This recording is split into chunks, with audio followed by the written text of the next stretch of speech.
Jai. Jai. Baladev Subhadra Maharani ki, Jai. Shishi Gauni Tai ki, Jai. Shishi Radha Sarat Bihari ki, Jai. Jai. Radha Madan Mohan ki, Jai. Bhakti Devi Tulsi Devi ki, Jai. Munamai Gangamai ki, Jai. Amveda Bhaktivinoda ki, Jai. Harinam Sankirtan ki, Jai. Sankirtan Jagna ki, Jai. Transcendental Book Distribution ki, Jai. Go Premanandi Hari Hari Bo. Hari Hari. All glories to the assembled devotees. Hari Hari. All glories to the assembled devotees. Hari Hari. Krishna. All glories to the assembled devotees. Hari. Hari. All glories Shri Guru Shri Gauranga. Hari Hari. Shri Prabhupada ki jai. Om Namo Bhagavate Vasudevaya. Om Namo Namo Bhagavate Vasudevaya. Om Namo Bhagavate Vasudevaya. Om Namo Bhagavate Vasudevaya. Om Namo Bhagavate Vasudevaya. Om Namo Bhagavate Vasudevaya. The reading from Srimad Bhagavatam, first canto, chapter 12, text number 23. I'll read the verse and you can repeat after me. Pitamaha samasamye prasade girishopama Shraya sarvabhutanam yata devo ramashraya. Pitamaha samasamye prasade girishopama Ashraya sarvabhutanam yata devo ramashraya. Pitamaha samasamye prasade girishopama Ashraya sarvabhutanam yata devo ramashraya. Vishnu Guru Prabhu. Pitamah samasamye prasade girishopama Ashraya sarvabhutanang yata devoramashraya. Pitamaha samasamye prasade girishopama Ashraya sarvabhutanam yata devo ramashraya.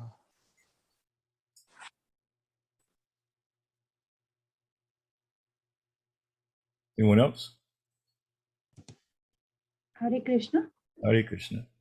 Pitamaha samasamye prasade girishopamaha Ashraya sarvabhutanam yatha devo ramashaya.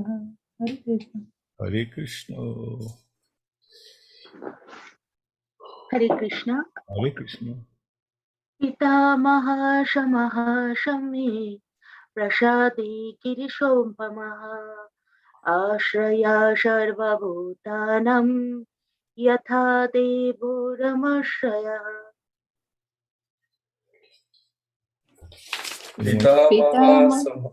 Go ahead. Go ahead, Mataji. Pitamaha samasamye prasade girishopana Ashraya sarvabhutanam yata devo ramashraya.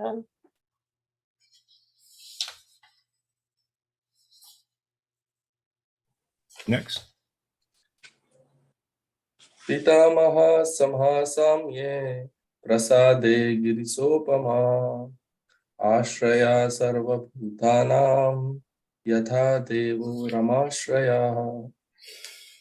पितामह समः साम्ये प्रसादे गिरिशोपमः आश्रयः सर्वभूतानां यथा देवो रमाश्रयः. Hare Krishna.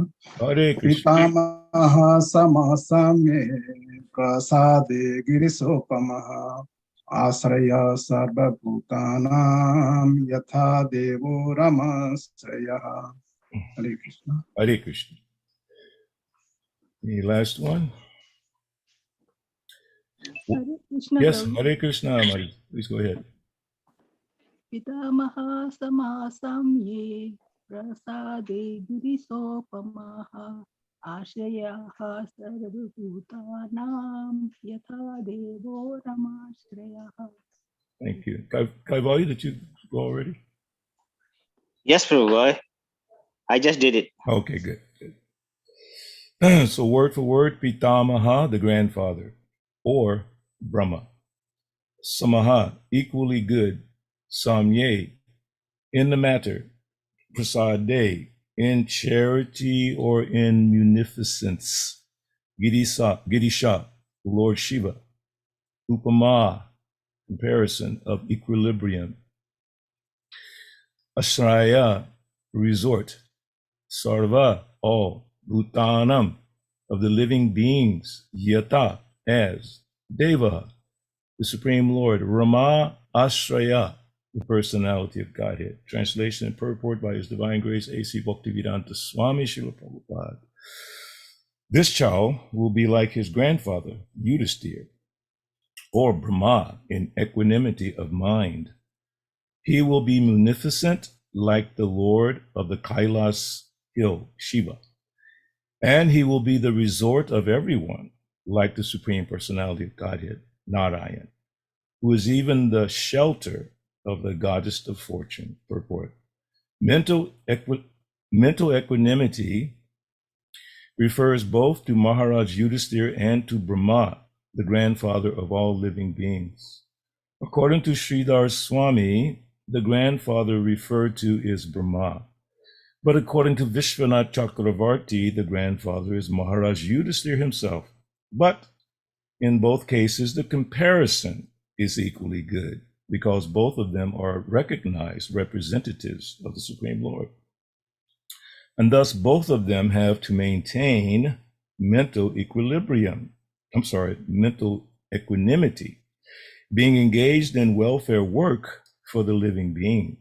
Any responsible executive agent at the top of administration has to tolerate different types of onslaughts from the very persons for whom he works. Brahmaji was criticized even by the gopis, the highest perfectional devotees of the Lord. The gopis were dissatisfied with the work of Brahmaji because Lord Brahma, as creator of this particular universe, created eyelids which obstructed their seeing Lord Krishna. They could not tolerate a moment's blinking of the eyes, for it kept them from seeing their beloved Lord Krishna. So what to speak of others who are naturally very critical of every action of a responsible man?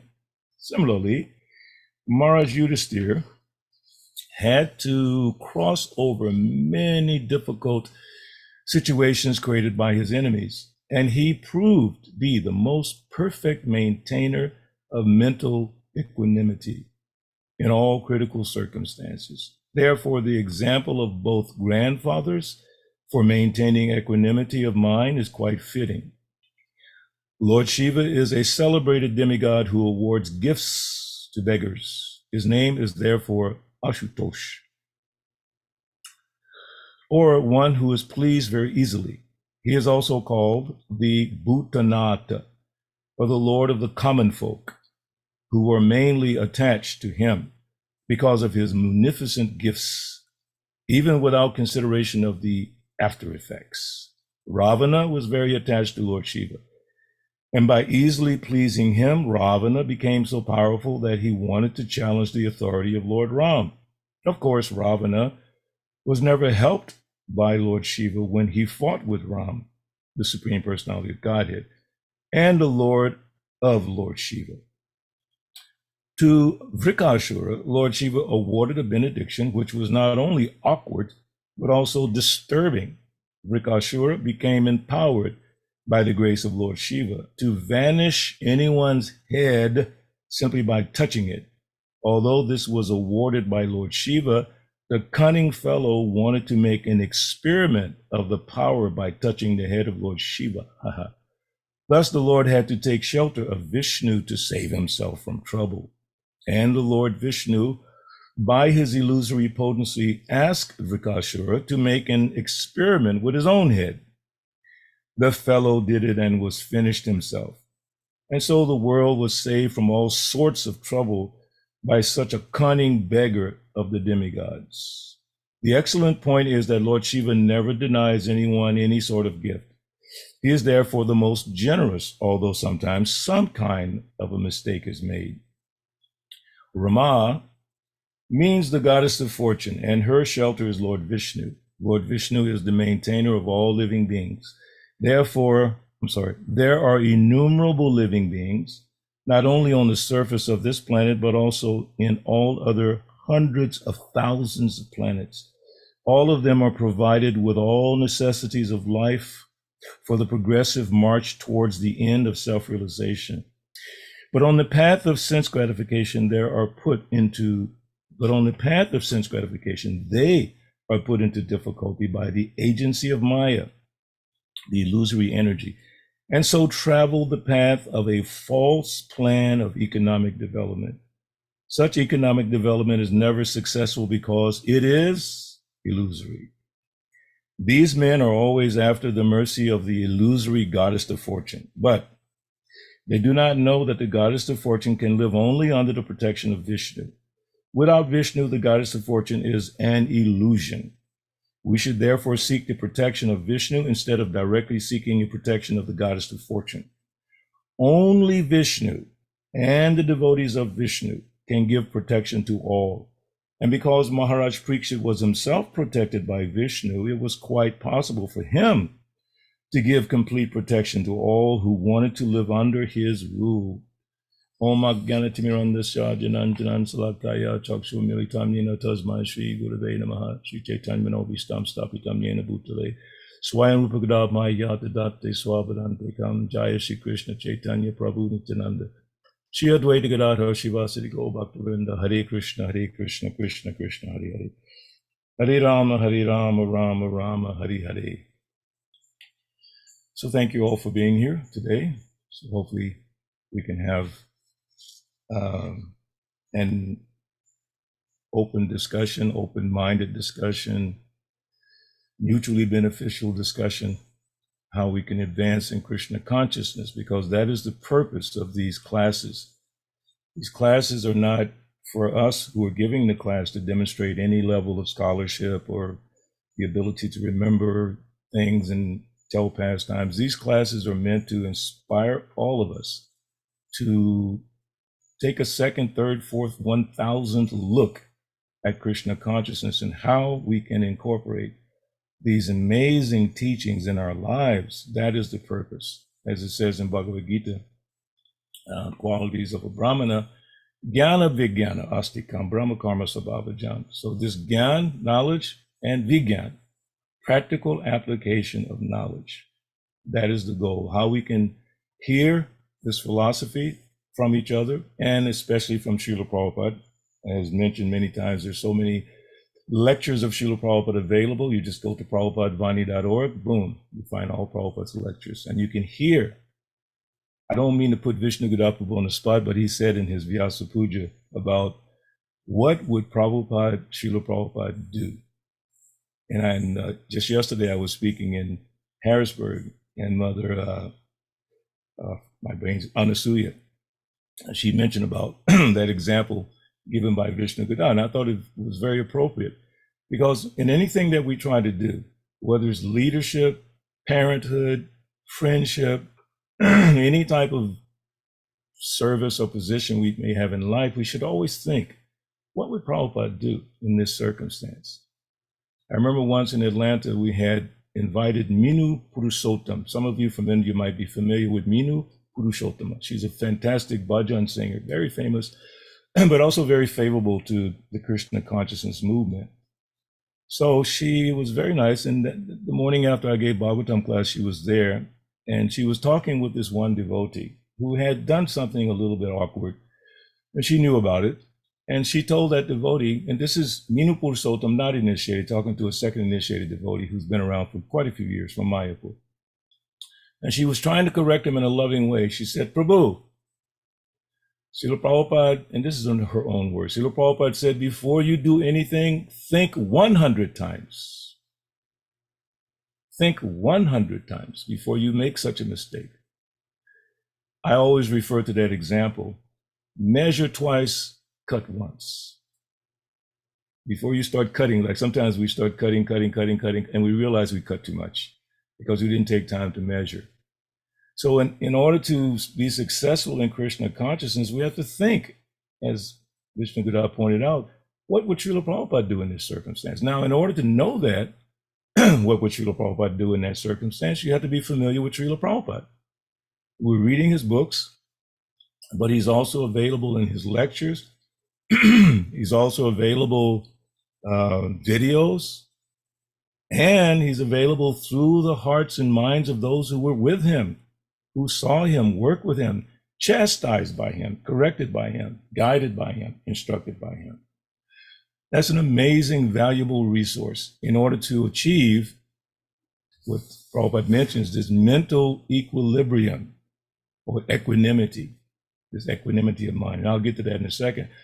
So to have the tools necessary to keep our minds under control, we have to take advantage of all these opportunities, starting with Srila Prabhupada. When I was giving my Vyasa Puja offering this year in Atlanta, it just came in my mind, my heart, as when speaking to the devotees. And as we were doing Pushpanjali. So I said to the devotees, because Srila Prabhupada's Vyasasan in Atlanta is the exact same one that he sat on, not the cushions, but the actual marble Vyasasan. He sat there. In fact, I helped to build that Vyasasan, Haribol. So Prabhupada was there.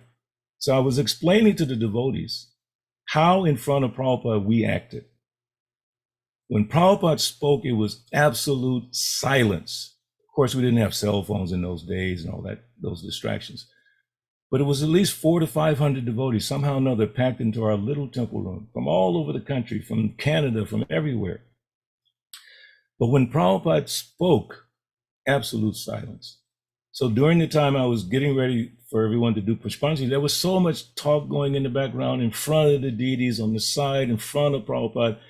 So I drew everyone's attention to Srila Prabhupada, not me, but Prabhupada. I said, think about what you would do in front of Prabhupada. Then everyone got quiet. That meditation should run in our minds constantly.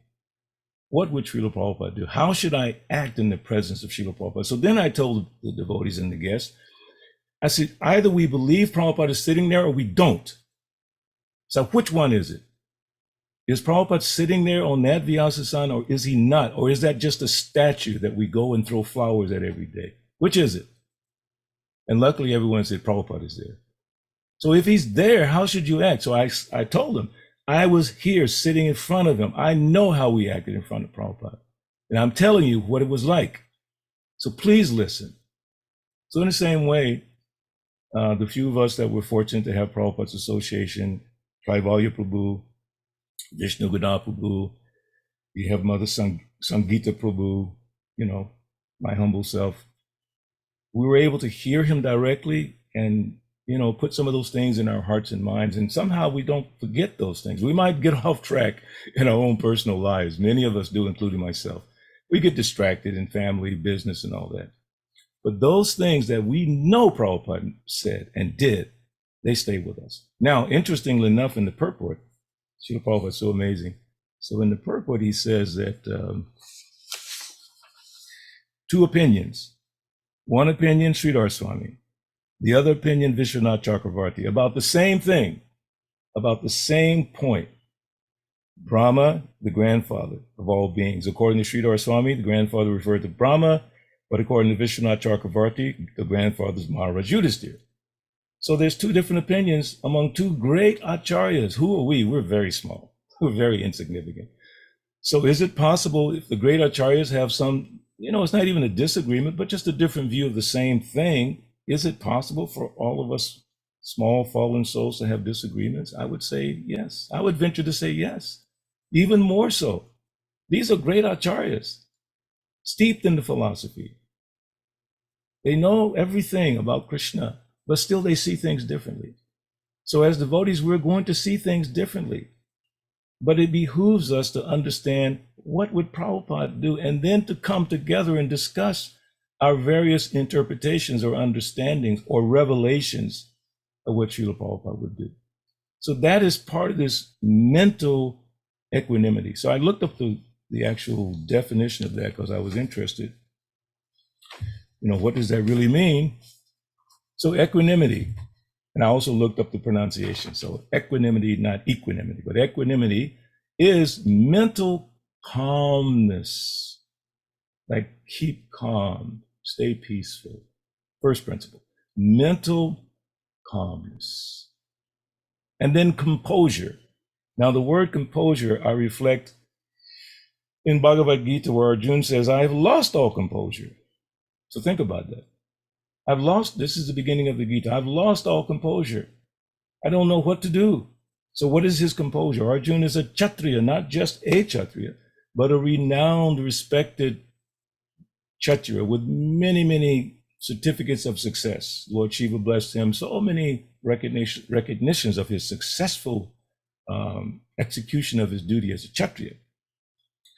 In order to be like that, you have to have a mental state. It's like when you go to work or go to school, you put yourself into a certain mental state, preparing for your work, preparing for your lessons, preparing to respect the teacher, preparing to deal with your friends. You get yourself composed. Like most of us go in front of the mirror. If you have hair, because I don't have any, you comb your hair, you put on your makeup, you put on your clothing, you make sure you compose yourself. But then sometimes people lose that composure and they break down emotionally because of external forces, whatever they might be. The pressure of the day. Someone said something to you that you don't like. Someone challenged you because of your race, your gender, your economic position, and you lose your composure. And then some people go, as we say, go off the rails and they do something maybe not socially acceptable. So hanging on to that composure. So in Krishna consciousness, what's the process for composing ourselves for the day's business? Because as Prabhupada is explaining, you will have challenges. Again, what would Prabhupada do during a challenge? You will have challenges. So if you're not composed properly, then you may fail those tests because they're all just tests. Everything done to a devotee who's trying to serve Krishna is a test controlled by Krishna through his material energy. It's not material energy acting independently, but Krishna wants us to make advancements. So he causes these different little things to happen. So Arjuna lost his composure. Krishna had to, as we say, Humpty Dumpty fell off the wall. So Krishna had to put Arjuna back together. How? Hearing and chanting. First thing is Shravana. Krishna spoke to Arjuna and revealed things to him repeatedly in the different chapters. We don't have time to do a review of Bhagavad Gita, but if you look at Bhagavad Gita, you realize that it's Shravanam, not Arjuna Kirtana. It's Krishna speaking, Arjuna's listening for the majority of the time in the Bhagavad Gita, giving him the sense, because he lost his composure. Now Krishna has to get him back into his composure, which is, you are a Kshatriya. Your duty is to fight, but I have a secret for you. I want you to fight and remember me. So analyze that for a second. Fight means what for Arjuna? According to what I've read, and I've saw two different figures, either 640 million men died because women didn't fight in those battles. 640 million men died, or 1 billion. I saw both figures. So either way, that's a lot of people that Arjuna has to participate in the death of. That's why Yudhisthira at the end was very hurt in his heart. So many people had to die for me. It's unfortunate. So Arjuna had to compose himself and get ready to go into that battle after hearing from Krishna, and to remember Krishna in the midst of that battle, because in a battle, many things will happen. You may plan like anything, but something else will happen in that battle. So how do we compose ourselves for our daily lives? Nasta praise Bhadresu, Nityam Bhagavata Sevaya, Bhagavatu Tamasloke, Bhakti Bhavati Naistiki. So it's nice that so many of you have come or coming regularly to these classes, but the number is very small compared to your whole congregation. It may be 20-something devotees, which is very, very nice. So how do we encourage everyone else to take advantage of this early morning hour before work, before school? Part of the Brahma Muhurta. What I do in Atlanta every day, I send out a lecture of Srila Prabhupada to 4 different WhatsApp groups every day. And so funny, the other day I was thinking, well, maybe it's too many groups. I mean, some of the same people in the same group, so maybe I should just do 2. So I cut it down to 2 groups. Lo and behold, the next day, one Mataji, she wrote to me, Balabhadra Prabhu, why you don't keep me? Why you not sending Prabhupada to me, to the group? I went, oops. Because I was thinking maybe not everyone's listening. I don't know. She said, my husband and I, every day before work, we listen to Prabhupada. We love that. Please don't stop. Please send. I said, yes, Mataji, every day. So now I went back to 4. Because devotees are listening out there. There's at least 500 devotees on those 4 lists. And I would imagine quite a few of them are listening to Srila Prabhupada. And the nice thing about listening to Srila Prabhupada is you begin to quote Prabhupada as what would Prabhupada do. So when someone asks you a question, you can refer to Srila Prabhupada. Don't just give what your mind says, what you think is right. I have a quote that I wrote myself. It says, you have a right to your opinion, but it doesn't mean that your opinion is always right. Because devotees are so attached, not just devotees, everyone's so attached to what they think. You have a right to think whatever you want to think, but it doesn't mean you're right. As in the case of these 2 acharyas. One is saying this, the other one's saying that. But Prabhupada is so brilliant, he says, but in both cases, the comparison is equally good. He said this, he said that, no problem. What they're saying is good, is very nice. So we can take both things. So we have to take the time to compose ourselves. 16 rounds. If you're only chanting 1 round, fine. But chant it with great devotion and attention. Love, Bhajitam Pratipurvakam. And then reading Prabhupada's books, and then Bhagavatam class. If you're not able to come to this class, go to prabhupadvani.org and just listen to a Prabhupada lecture. I listen to Prabhupada's lecture every day. I find a way to do it. Just do it. Stop, we have to stop making excuses. As I said yesterday to some devotees, your excuses better be really good why you didn't do your devotional service, because when you go before Krishna, you'll have to tell him those excuses. Well, Krishna, I did like this because of this and that. I acted like this because of this and that. You better make sure it's good. Whatever actions you perform, do them for Krishna. Think before you do them. Then you can offer Krishna your actions, your activities. Everything you offer to Krishna. It's like when you make an offering to the deities on the altar. The meditation should be, it must be of the highest standard possible. That's how Prabhupada taught us. Highest standard possible. And then go beyond that. Make it even grander.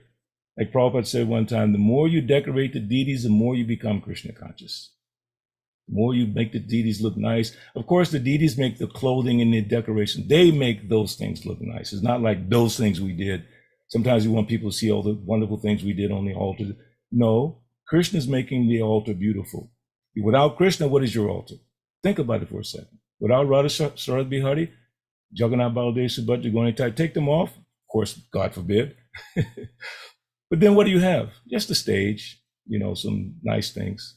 They make them beautiful, especially your Radharani there in Philadelphia. She is spectacular.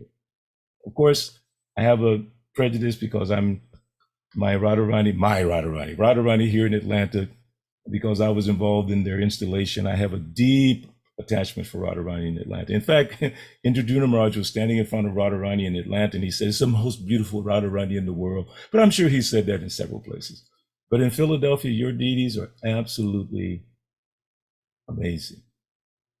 Amazing. I look at the dress, like sometimes Sukadeva Prabhu or Darshan Krishna or Mother Subhadra will send me pictures from the Sunday dressing, all the deities. And I'm just looking at them and go, oh my God, look at what you have there in Philadelphia. You have an amazing reason to rise above your limitations. You have an amazing resource to become Krishna conscious, remain Krishna conscious. When I say remain, that's part of the composure process. Back in the day, in the 70s, I remember the Sankirtan activities, especially with Vaishasika and Sovas and all these old devotees. They were all in Atlanta at one time, Triple Rari, everyone. So I remember during the day, because we spent those early hours, we used to get up at 2:30 in the morning, some people 2 o'clock, chant all of our rounds before Mongol Arti so we could read Bhagavatam before Bhagavatam class, after our service and all that. So then when we went on Sankirtan, we're standing out there in the middle of airports, especially airports where it's busy and it's all these professionals and actors and politicians. Oh my God, it's intense. So around the middle of the day, some of us would gather just in the middle of the concourse. I mean, seriously, standing in the middle of the concourse, 2 or 3 devotees, and we would do this. We would say, Prabhu, what was Krishna wearing today? What color was the outfit? What was the crown like? And we started describing the deities from that morning. And then we talk about the class. We composed ourselves in the morning, started to dwindle a little bit by the middle of the day. We recognized it, so we came together. We came together and then gave each other some encouragement to go on for the rest of the day. It was beautiful. Are we doing that in our current situation? Of course, now devotees all have different work environments, school environments. We don't live in the temple. But those are just excuses. Call your godbrother. Vishnu Gada and myself, we talk on the phone practically every week after we, like a class or something, or some philosophical point or something like, we just share back and forth. Helping to, sometimes I'll call and say, Prabhu, I need your shoulder to cry on. I'm going through this or that. What do you think? And sometimes he'll call me with the same thing. In Atlanta, I have so many people that call me, I call them, back and forth. In fact, I just got a message from a devotee in Vrindavan who people say she's my daughter.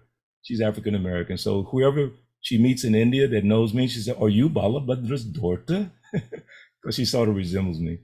But she was expressing, she said, Prabhu, such and such, Mataji told me that I have to get in touch with you with my problem. And her problem is trying to manage a school in Vrindavan with no resources. So she sent me that, and now my mind is completely like, how can I help? She said, Prabhu, you're my uncle. I can only depend on you. As Prabhupada's describing here, people depending on someone. And someone told her, you can depend on Balabhadra.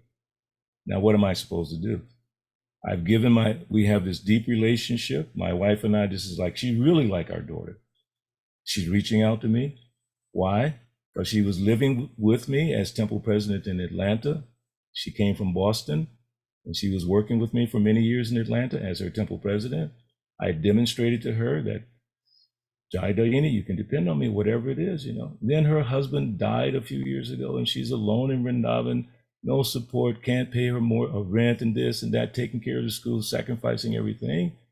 And then she dropped that beautiful opportunity into my heart.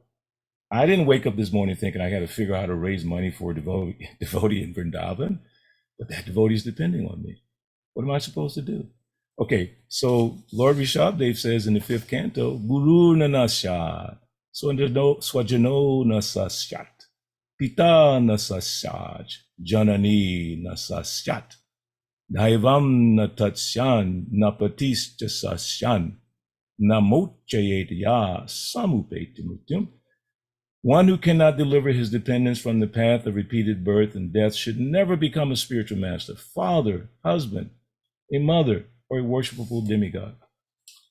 So sometimes we can say, well, that doesn't apply to me. That's talking about something bigger than me. No, I take it and I try to practically apply elements of what's being said there in reference to this Mataji I just told you about. She's depending on me so far away in Vrindavan, asking me to find a way to help her.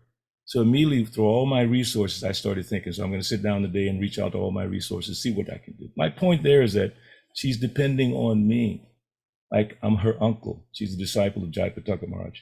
So why should I accept this respect from her? I know she respects me. I know she loves me and my wife. Absolutely no doubt. I should not accept that love unless I'm willing to reciprocate in a circumstance like this. Yes, I know I can't see any of you, but I would love to get a confirmation. Is that the right mentality? I would say yes, because she's depending on me.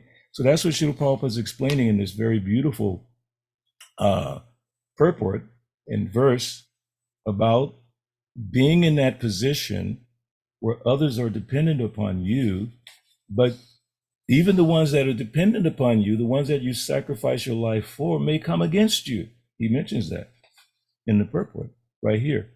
Any responsible executive agent at the top of administration has to tolerate different types of onslaughts from the very persons for whom he works. Then he quotes about Lord Brahma being criticized by the gopis. But if you are composed, you have what Prabhupada began to purport, mental equanimity. And as I began to give you the definition, calmness, composure, and then the other one, and evenness of temper, especially in a difficult situation. This is a Google, definition of the word, especially in a difficult situation. It exemplifies the polar opposite of what many of us experience in our daily lives: anxiety, stress, and distraction. So we have a major advantage. This Krishna consciousness movement, I meant to begin the lecture by saying it is real. The Krishna consciousness movement and the philosophy is real. And of course, Srila Prabhupada is real. Most of you never met him, but you can ask Kaivalya, you can ask Vishnu Gadai, you can ask Sangita, you can ask me. He's real. I was fortunate to touch his body. I'm telling you, he's real, okay? I held Prabhupada's elbow to help him off the stage in New Delhi. And when I held him, as I said before, it felt like air. It was amazing, just helping. He's an older person. It was difficult to get down, but he's my Prabhupada. So I said, nobody's looking, no one's helping, let me jump. That's one thing about me that I pride myself in. If I see an opportunity for some service like that, especially to a Vaishnava, especially in that case with Prabhupada, I jump. I don't hesitate. Some people hesitate. I don't hesitate because it's such a blessing to be able to serve. Mahat Sevam Dwaram Ahura Vimuktes. The doorway to the spiritual world is open by serving the Mahat, great devotees of the Lord. So this movement is real, Prabhupada is real, the philosophy is real, but we have to realistically daily apply it. You compose yourself in the morning. You think Krishna consciousness in the morning by chanting your japa with attention. Attentive chanting is extremely important. Then you hear the philosophy. Don't let a day pass where you don't hear the philosophy. You may not be able to attend the class, especially listen to Srila Prabhupada. I'm not saying don't listen to your own gurus and all that, but especially listen to Srila Prabhupada, because all of the ISKCON gurus have nothing to say other than what they heard from Srila Prabhupada. And it's processing through their level of advancement, and they articulate it in different ways, as in the case of these two great acharyas having a different view of the same thing. So we have that in our movement. One ISKCON guru says this about a certain thing, another one says that about a certain thing, and Prabhupada mentions that. They can have different views because they're trying to help their disciples and devotees. But we should have a sufficient amount of input of Krishna, pure Krishna consciousness, which comes from Prabhupada's purports, his lectures. This is like pure, especially Prabhupada's lectures are absolutely, this Prabhupada speaking. You can hear him. And you put all that into your mind. Like this morning's lecture, Srila Prabhupada is talking about the uselessness of this material world. And no matter what position you attain in life, so he gave the example, some big man. He said, you can't even go close to this big man. But now he's dead and people kick on his body, no one cares. Think about that.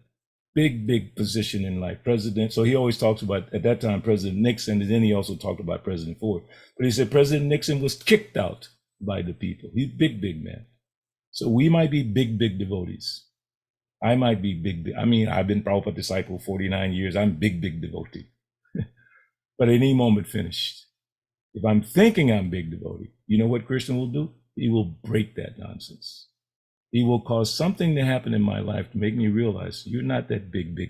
You're the person that my pure devotee Prabhupada gave an opportunity to. Now, what are you going to do with this opportunity, Mr. Balabhadra Bhattacarya Das? I sent you Prabhupada. Brahmanda Brahmite Kon, Bhagyavan Jeev, Guru Krishna Prasadi Pai, Bhakti Lata. I sent Prabhupada to you. And he gave you this Bhakti Lata. What is Bhakti Lata? The rules and regulations of devotional service. He gave you that. Now, what are you doing with it? Wow. So Krishna will arrange everything in our lives in such a way that problems will come. Challenges will come. If we compose ourselves every day properly, take the time to hear and chant, especially here. Don't, walk around with this, like the turban that doesn't bow before the Lord is simply a burden. Second canto, Shukadeva Goswami. It's just a big burden. You know, you have this big kingly turban, which could just be your conception of who you think you are. That's your turban. I am this, I am that. And you don't bow down, you know, metaphorically bowing down to the glories of the Lord every day, humbly listening, as if your life depends on it. In reality, your life depends on it.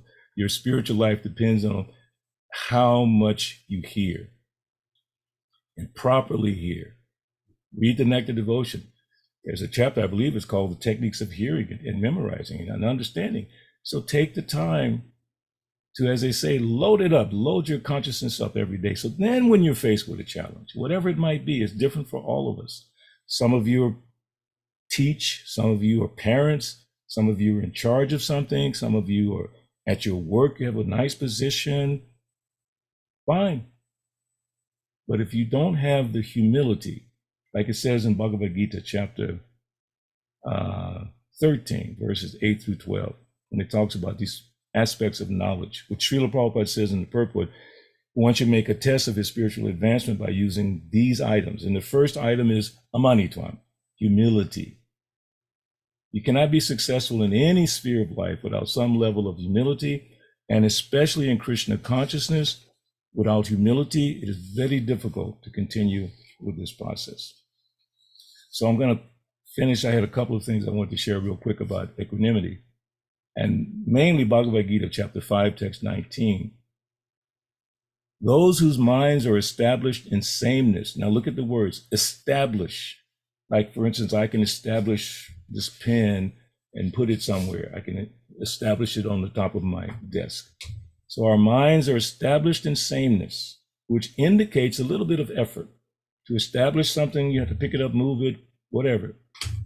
The minds are established in sameness. It doesn't happen automatically, okay? And equanimity, so the word comes again. Those whose minds are established in sameness and equanimity have already conquered the conditions of birth and death. They are flawless like Brahman, and thus they are already situated in Brahman. Purport. Equanimity of mind, as mentioned above, is a sign of self-realization. Those who have actually attained indicates that, those who've actually attained to such a stage should be considered to have conquered material conditions, specifically birth and death. As long as one identifies with this body, he's considered a conditioned soul. But as soon as he's elevated to the stage of equanimity through realization of self, he's liberated from the conditional life. So this is very, very powerful information, but it's only information if we don't apply it. So that's my main point, is that in whatever position we find ourselves in, parent, leader, this, that, we have to take advantage of this knowledge. And as I quote all the time my high school band director, because he was my second guru. My first guru was my mother. Second guru was my band director. Third guru was Maharishi Mahesh Yogi. And my guru for eternity is Srila Prabhupada. But my band director was a great person, really a wonderful person. He also loved the fact that I was a devotee. He saw me many times in Harinam. But he said to us in school one day, he said, before you louse. Now the word louse is a loose idea about mess up. So let me say, before you mess up something, he would use the word T-H-I-M-P, thimp. He meant think. Before we mess up something in our lives, think. As Vishnu-Gada pointed out, what would Prabhupada do? So you can understand what Prabhupada would do if you spend the time to hear and study him carefully, compose yourself every day, use the proper tools and facilities. You have it. We have it. Bhagavatam class, Prabhupada's books, lectures, senior devotees, so many assets. So that is my humble request for all of us, to take the time to fill our hearts with the glories of Srila Prabhupada and Krishna, and then carry on the business of our life. Hare Krishna, Krishna Krishna, Hare Hare. Hare Ram, Ram Ram, Hare Hare. Thank you very much. Hare Bol.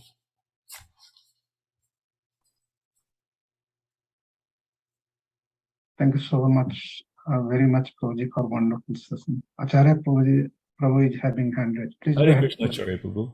Accept my obeisances. Hare Krishna, please accept mine. Thanks for the wonderful class. I especially really liked hearing about your attachment to your home deities in Atlanta. And that generated a tiny short story I want to tell and a question. Please go ahead. So I had served in, amongst other temples, I had served in Boston for quite some time, Radha Gopi Vallabha, and I was even head pujari there for some years. Wow. And after some time, I moved to Gita Nagari, and I spent some time there also serving Radha Damodar. And I went back to visit Boston after some time away. And it was in the morning program, greeting the deities, and the curtain opens, and you know, the curtain opens and everyone goes, Jai, deities. And I mechanically, by accident, raised my hands and said, Jai Radha Damodar. And Niranjana Swami was standing next to me, and he turned to me with his like mouth wide open, and he punched me. He punched you? He punched me, not like to kill me or knock me out, but more than a love tap also. So I've served in several different temples, and each of those temples and each of those deities were sort of formative in my development.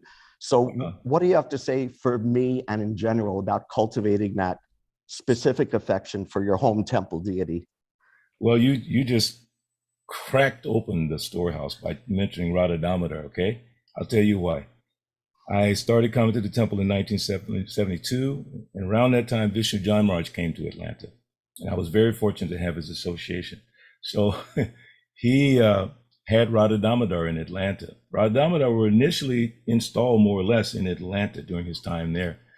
So my first Radha Krishna deities, because Atlanta didn't have any deities. We had the beautiful Panchatattva painting, which is still there in Atlanta at the top of our altar. So that's how I began my deity worship. But my first Radha Krishna deities was Radha Damodar. And to this day, when I think of Damodar's slender face, you know what I'm talking about, Acharya, that face he has?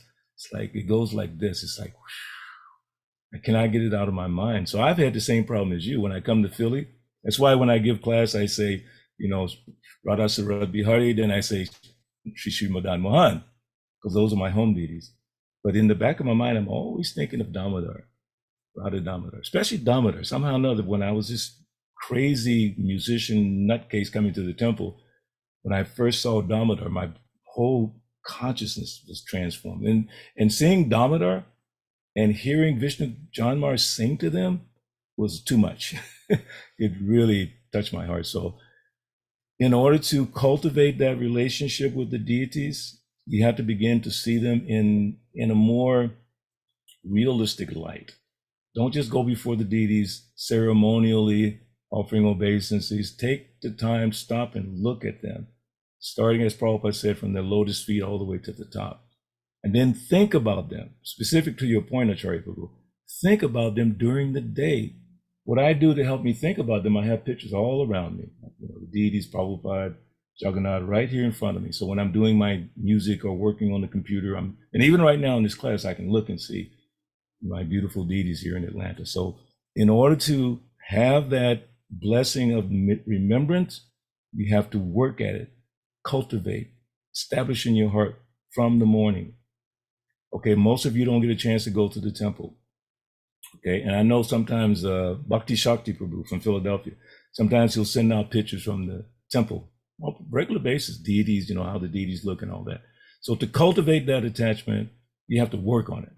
And how do you work on it? Remembering the deity throughout the day as much as you can. Keep some pictures, things like that. You know, like people keep the shoes of their children. They used to bronze those shoes or whatever so they can remember their children or whatever. Pictures of the family. Like I have a picture of my mother and my father over here, and I love to see her because she inspired me so much. So that's what I would recommend, that you spend the time to cultivate the remembrance of the Lord by seeing the picture of Shri Shri Radha Sarad Bihari. And as I said a few moments ago, the deities there are unbelievably beautiful. I mean, that's all I can really say. Your deities are unbelievably beautiful. And the outfits you have in Philadelphia, amazing. That's all I have to say. Just absolutely stunning. So why would you not think of them? Why would you not have their picture where you can have access to it during the day when you get a little bit down or whatever?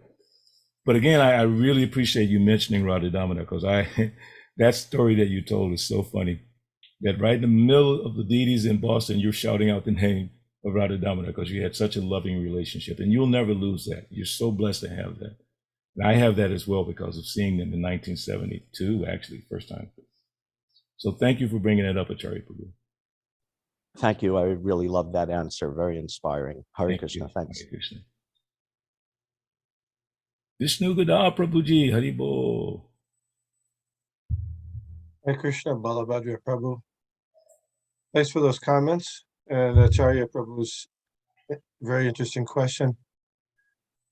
We have the example in the Chaitanya Charitamrita of Madhavendra Puri, who was sent to Jagannath Puri from Govardhan to get some sandalwood pulp and sandalwood, sticks of sandalwood and camphor, I believe, for the deities there to keep Sri Nachi, Govardhan Nachi, Gopal cool in the summertime, hot weather.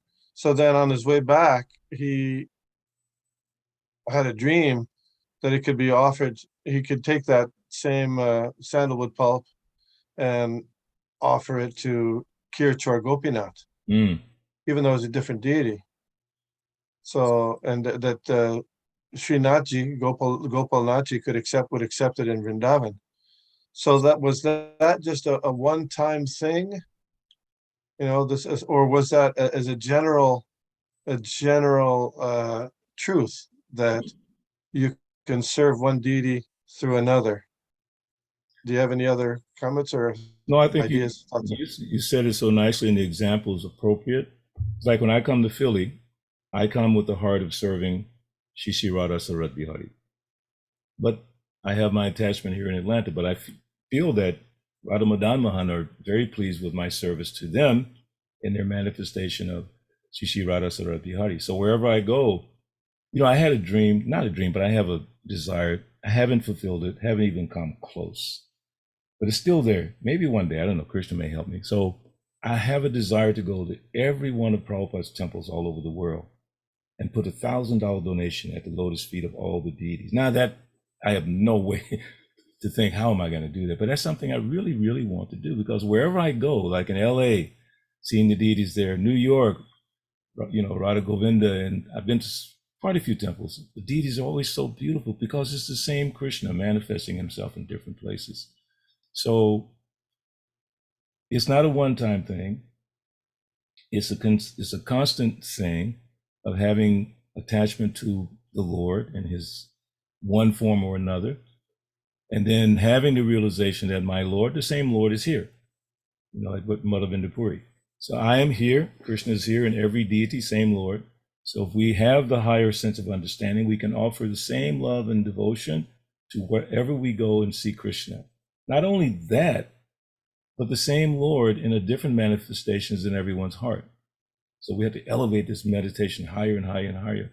That I'm in front of Krishna right now, in front of all of you, because Krishna's in your heart. Same Krishna. So should I have some level of respect to all devotees? Should I? Yes. Prabhupada said the body is the temple of the Lord. We have that kirtan, you remember Vishnu Gada, the temple of the mind? I forget the devotee who sang that, but that was a nice tape, the temple of the mind. Mana mana mandire, I don't remember all the words, that song. Mana mana mandire, temple of the mind. So Krishna's always there. Mahaprabhu Kirtananita Gita Baditra Madhya Manasodha Sena. Spiritual masters relishing the pastimes of the Lord in his mind. So we should have that, almost like that same level of respect for all living beings, because Krishna is there. So we go to one deity or another deity, or if I'm in front of you, Krishna is there. So that's my simple way of looking at it. So I don't want to take a class too long, but Prabhu, I'll put it back to you. Oh, Sita Devi. Yes, Haribo. Hare Krishna. Haribo. Wanted to bring up some things I had. So I had Deity in my house, and I asked, and as my Guru Maharaj gave me the Deity, so I was excited at the same time. I was a little concerned because I have all these services and, you know, the kids and everything else. So I asked him, let's say Janmashtami, I have my services at the temple. I won't be able to do all the things that I would like to do to my deity, and same on other festivals. And how do I manage that?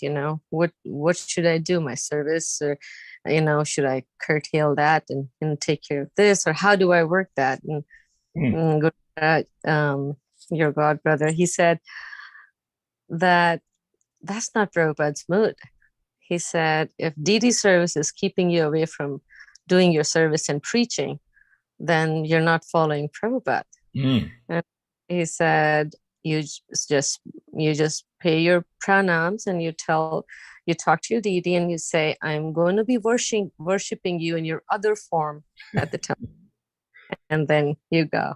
So that made it very clear for me, and I never felt guilty or bad because it's like you get attached to the deity, and then you're like, oh my God, I'm not doing, midnight, I should really be doing Aarti here and there, and I should be doing like Abhishek and this, and then he made it so simple for me, and it just made it very, very clear for me to understand and follow. So I just wanted to share that. Well, that's all. That's a beauty. See, there again, as I said, we have the advantage of these older, experienced devotees, Prabhupada disciples, who understand, who have applied what Prabhupada has said over the years. They have big gyan.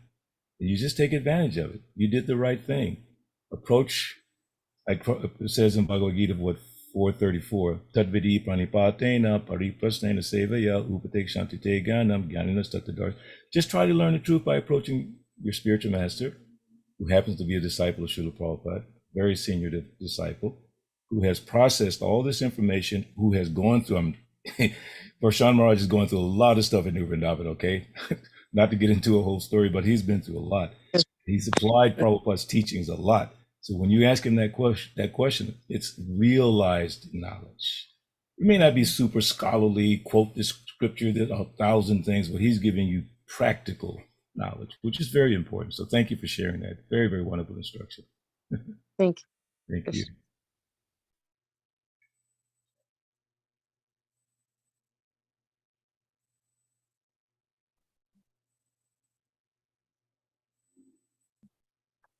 If we have any other question or comment, please unmute and you can ask.